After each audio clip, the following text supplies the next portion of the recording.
বিশ্বকাপ ২০২৬ ঘিরে এক নজিরবিহীন ও কঠোর সিদ্ধান্তের ঘোষণা দিয়েছে যুক্তরাষ্ট্র। দেশটির হোমল্যান্ড সিকিউরিটি ও পররাষ্ট্র দপ্তরের সাম্প্রতিক নির্দেশনা অনুযায়ী সেনেগাল, আইভরি কোস্ট, ইরান এবং হাইতির সাধারণ সমর্থকদের জন্য যুক্তরাষ্ট্রের প্রবেশদ্বার বন্ধ ঘোষণা করা হয়েছে।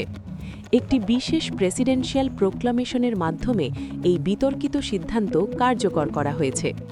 প্রশাসনের পক্ষ থেকে জানানো হয়েছে, জাতীয় নিরাপত্তা এবং অভিবাসন ঝুঁকি এড়াতেই এই পদক্ষেপ। বিশেষ করে সেনেগাল ও আইভরি কোস্টের নাগরিকদের ক্ষেত্রে অতীতে ভিসার মেয়াদ শেষ হওয়ার পরও যুক্তরাষ্ট্রে থেকে যাওয়ার হার আশঙ্কাজনক হওয়ায় এই কঠোরতা। অন্যদিকে ইরান ও হাইতির ক্ষেত্রে দীর্ঘদিনের কূটনৈতিক ও রাজনৈতিক অস্থিরতাকে প্রধান কারণ হিসেবে দেখানো হয়েছে। এমনকি ভিসা জটিলতার জেরে ইরান ইতিমধ্যেই বিশ্বকাপের ড্র অনুষ্ঠান বয়কট করার মতো কড়া পদক্ষেপ নিয়েছে। নতুন এই নিয়ম অনুযায়ী এই ৪ দেশের সাধারণ ফুটবল প্রেমীরা খেলা দেখার উদ্দেশ্যে ট্যুরিস্ট বা বিজনেস ভিসার কোনো সুযোগ পাবেন না। তবে ফুটবল দলগুলোর খেলোয়াড়, কোচিং স্টাফ এবং অফিসিয়াল প্রতিনিধিদের জন্য বিশেষ প্রোটোকলের আওতায় প্রবেশের অনুমতি রাখা হয়েছে।